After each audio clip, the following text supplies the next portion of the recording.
Salam SN, ketemu lagi dengan saya Agus Harizal Alucikmat, pemimpin redaksi Suara Nusantara dan koran sn.com, dan masuk episode ke-155 Minggu 5 Februari 2023 kita ulas berita. Dan seperti biasanya ulas berita saya ditemani redaktur pelaksana Dedi Suhendra. Assalamualaikum Dan. Waalaikumsalam Kak. Lama kita tidak ketemu Ded ya. Dan hari ini kita ulas berita lagi ya. Dan kita akan ulas berita untuk berita-berita yang sudah terbit di Suara Nusantara edisi cetak dan koran sn.com. Dan salah satu berita yang sudah terbit ya Ded ya. Ini saya perlihatkan PDF-nya. Oke, tim kreatif bisa lihat. Oke, itu ada berita utama atau berita HL yang judulnya Jangan Dipolitisir dengan subjudul Dugaan Korupsi BUMD Pemprov Sumsel. Ini maksudnya apa Ded? Silakan. Ya Kak, judul itu kita angkat dari keterangan pengamat hukum Sumsel Ibu Sri Sulastri Kak ya, di mana dia menanggapi terkait penyidikan dugaan kasus korupsi penyalahgunaan kewenangan kerjasama pengangkutan batubara oleh salah satu BUMD Pemprov Sumsel yang penyidikannya saat ini sedang dilakukan oleh KPK ya. Dikatakan Ibu Sri Sulastri, dia berharap penyidikan dugaan kasus tersebut jangan dipolitisir Kak ya. Terkait para saksi yang diperiksa, dia berharap jangan ditutup-tutupi, disampaikan ke masyarakat melalui media Kak ya. Oke. Untuk keterangan dari jubir KPK ada juga Ded ya? Iya Kak. Apa keterangan terakhir dari jubir KPK kepada Suara Nusantara? Silakan Dedi. Iya Kak, juru bicara KPK Ali Fikri ya melalui pesan WhatsApp kepada Suara Nusantara dan koran sn.com menegaskan bahwa dalam penyidikan dugaan kasus tersebut para saksi masih terus akan diperiksa ke depannya Kak ya. Menurutnya emang sejauh ini penyidik KPK belum memeriksa saksi, tapi meskipun demikian dikatakan Ali Fikri, penyidikan masih terus berjalan di KPK Kak. Oke, terkait berita HL ini, Dedi juga berhasil minta komentar dari Bapak Dr. Haji Ruben Ahmad. Apa keterangan Bapak Ruben? Silakan Dedi. Iya Kak, Pak Ruben Ahmad memberikan komentar Kak ya terkait penyidikan ini. Dia berharap jangan sampai dipengaruhi oleh substansi politik Kak ya. Untuk itu dia mengatakan bahwa baiknya KPK secara transparan menyampaikan setiap hasil penyidikannya kepada masyarakat Kak. Dan kita ulas sedikit ya bahwa perjalanan dugaan korupsi ini sudah cukup lama ya. Sudah cukup lama. Dan Suara Nusantara dan koran sn.com itu seringkali membuat beritanya ya. Dan beberapa kali juga kita buat ulas berita terkait dengan dugaan korupsi ini ya. Oke. Untuk perkembangan lebih lanjut ya silakan nantikan nanti ya Suara Nusantara dan koran sn.com bila ada keterangan dari jubir KPK yang terbaru tentu kita muat ya. Kemudian ada satu lagi berita terkait dengan HL ya, atau berita utama itu judulnya Perkara Dugaan Korupsi yang Terstruktur dan Masif. Nah ini apa maksudnya Ded? Silakan. Iya Kak, judul itu kita angkat dari keterangan pengamat hukum di Sumsel Ibu Sri Sulastri ya.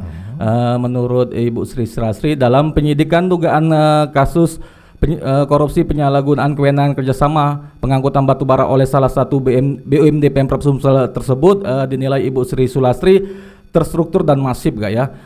Dia mengatakan bahwa karena dugaan kasus korupsi itu terstruktur dan masif, maka penyidikannya jangan sampai lamban Kak ya. Karena dirinya juga menilai banyak pihak yang diduga terlibat dalam perkara ini Kak. Oke, masih ada keterangan lain dari Ibu Sri Sulastri yang belum diceritakan di sini? Ya, Ibu Sri Sulastri dia juga berharap agar proses penyidikan ini cepat dituntaskan Kak ya, dan diungkap siapa tersangka yang ditetapkan oleh KPK gitu. Oke.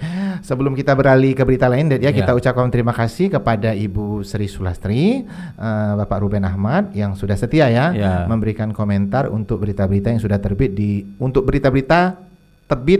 berita-berita yang terbit di Suara Nusantara dan koran sn.com. Oke, dan kita beralih ke berita lainnya ya. Mungkin berita yang di sebelahnya ya. Jaksa masih kumpulkan alat bukti dengan subjudul Dugaan Korupsi Akuisisi Saham PTBA. Ini maksudnya apa Ded? Silakan. Ya Kak, berita itu kita angkat dari keterangan Kasipenkum Kejati Sumsel Muhammad Redan SHMH Kak ya. Dikatakan Kasipenkum jika saat ini Kejati Sumsel sedang melakukan penyidikan dugaan kasus korupsi akuisisi saham di PTBA Kak ya. Terkait penyidikan dugaan kasus tersebut diungkapkan oleh Kasipenkum Muhammad Redan SHMH, Proses kegiatan penyidikan masih terus berjalan di mana jaksa hingga kini masih mengumpulkan alat bukti yang tujuan untuk mengungkap siapa tersangka dalam perkara tersebut, Kak. Oke ya. Untuk penonton Desa SN yang penasaran, berita-berita yang kita ulas ini sudah terbit ya di Suara Nusantara edisi cetak dan koran sn.com. Ya. Kemudian kita beralih ke berita lainnya. Ini ada berita dengan subjudul dugaan korupsi BSB Oku Selatan, dengan judulnya dalam waktu dekat berkas 3 tersangka dilimpahkan. Ini apa maksudnya, Dedi? Silakan. Ya, Kak, ini terkait keterangan dari Kajari Oku Selatan, Kak, ya, dan Kasipitsus Oku Selatan, Kajari Oku Selatan yang memberikan keterangan melalui pesan WhatsApp terkait perkembangan penyidikan dugaan kasus korupsi BSB di Okus, Kak, ya. Dikatakan Kajari, Bang Andi, dia mengatakan bahwa dugaan kasus korupsi di BSB tersebut dalam waktu dekat 3 tersangkanya akan segera dilimpahkan ke Pengadilan Tipikor Palembang, Kak. Oke, kita beralih ke berita yang lain ya, berita agak soft ya. Mungkin saya cukup bacakan judulnya saja, Dad ya. Ini ada berita M. Nasir minta restu maju di pemilihan legislatif 2024 dengan subjudul calon anggota DPRD Sumsel Dapil Banyuasin. Saya sapa dulu ya Pak Nasir ya. Assalamualaikum Pak Nasir. Semoga selalu sehat dan tercapai apa yang dicita-citakan. Kemudian ada berita yang lainnya, HPN 2023 dan optimalisasi kompetensi wartawan. Dan pada episode kali ini saya menyapa rekan-rekan JMSI di seluruh Indonesia, di mana JMSI akan merayakan ulang tahun yang ketiga, dan ulang tahun JMSI yang ketiga ini akan dilaksanakan di Kota Medan, Sumatera Utara. Rangkaiannya akan dimulai pada tanggal 7, tanggal 8, dan tanggal 9. Semoga JMSI selalu berjaya. Oke, Dad, kita ulas berita lagi ya. Untuk berita-berita yang menjadi viral di Suara Nusantara edisi cetak dan koran sn.com. Salah satu berita yang menarik perhatian dari pembaca itu adalah dugaan korupsi serasi tahun 2019, Dad ya. Apa info terakhir yang Dedi dapatkan? Silakan, Dedi. Ya, Kak, terkait dugaan kasus korupsi program serasi, Kak, ya, Selamatkan Rawa Sejahterakan Petani tahun 2019 yang penyidikannya kini dilakukan oleh Kejati Sumsel. Yang terbaru keterangan dari Kasipenkum Kejati Sumsel Muhammad Radian, dalam penyidikan perkara tersebut jaksa penyidik masih melengkapi berkas perkara 3 tersangka terkait program serasi tahun 2019 yang dilaksanakan di Banyuasin, Kak, ya. Dalam pemberkasan melengkapi berkas perkara ketiga tersangka tersebut, hingga kini jaksa penyidik tindak pidana khusus Kejati Sumsel masih mengagendakan pemeriksaan terhadap para saksi, Kak. Oke, Ded ya, kita ketahui bahwa dugaan korupsi serasi ini terjadi di 8 kabupaten, Ded ya. Iya, Kak. Bagaimana untuk penyidikan di 8 kabupaten ini? Input terakhir dari Kejati Sumsel. Iya, Kak, keterangan dari Kasipenkum Kejati Sumsel Muhammad Radian, Kak, ya. Memang ada 8 kabupaten, Kak, ya, yang melaksanakan program serasi tahun 2019 dan dilakukan penyidikan hingga kini, Kak, ya. Tapi dikatakan Kasipenkum Muhammad Radian, sejauh ini jaksa penyidik Kejati Sumsel masih fokus ke penyidikan di Banyuasin, Kak, ya. Dikatakan Kasipenkum Muhammad Radian, hal itu mengingat sudah ada 3 tersangka yang ditetapkan dan dalam waktu dekat berkasnya segera rampung dan dilimpahkan ke pengadilan, Kak. Ditetapkan sebagai apa nih, Den? Ketiganya ditetapkan sebagai tersangka yang di Banyuasin, Kak. Dan sudah dilakukan penahanan, Den, ya? Sudah, Kak. Dan berita untuk yang dilakukan penahanan ini sudah kita terbitkan juga ya? Iya. Di Suara Nusantara edisi cetak dan koran sn.com. Untuk kabupaten lainnya bagaimana, Den?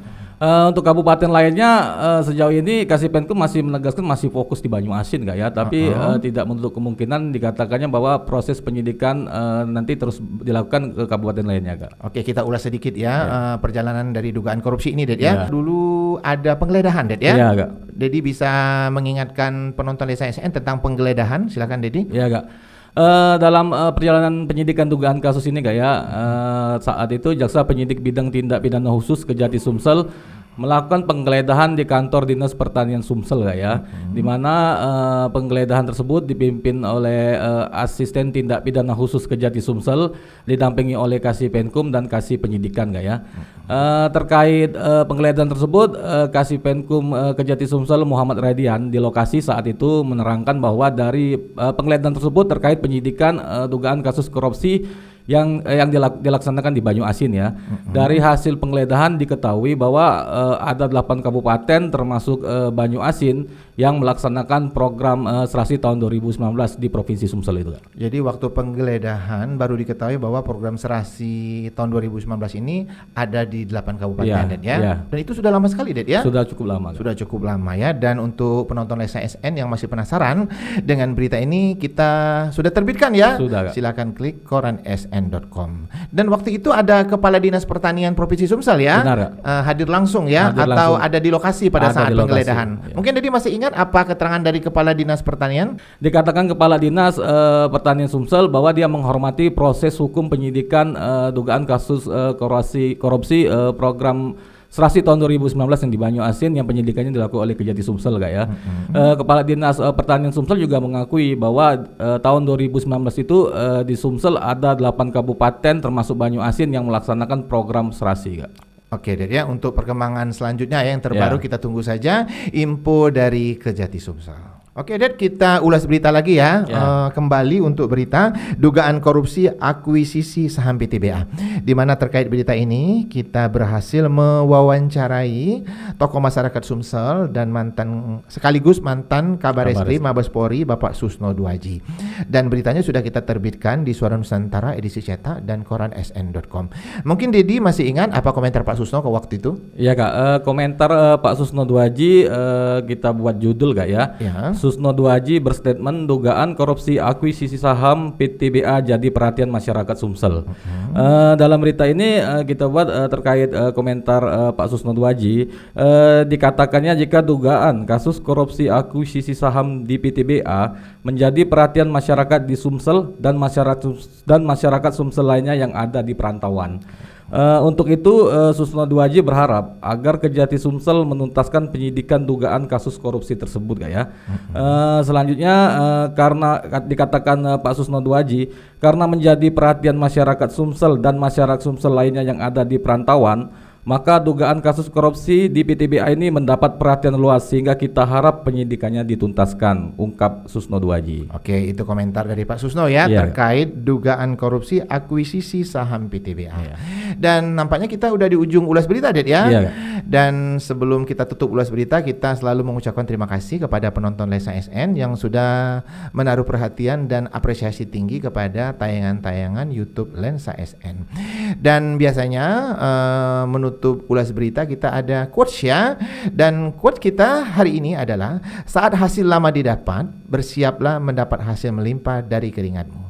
Jangan lupa untuk like, comment, share, dan subscribe kanal YouTube Lensa SN agar informasi menarik dari kanal YouTube ini tetap tersebar merata di bumi Sumatera Selatan. Demikian dari saya. Wassalamualaikum warahmatullahi wabarakatuh.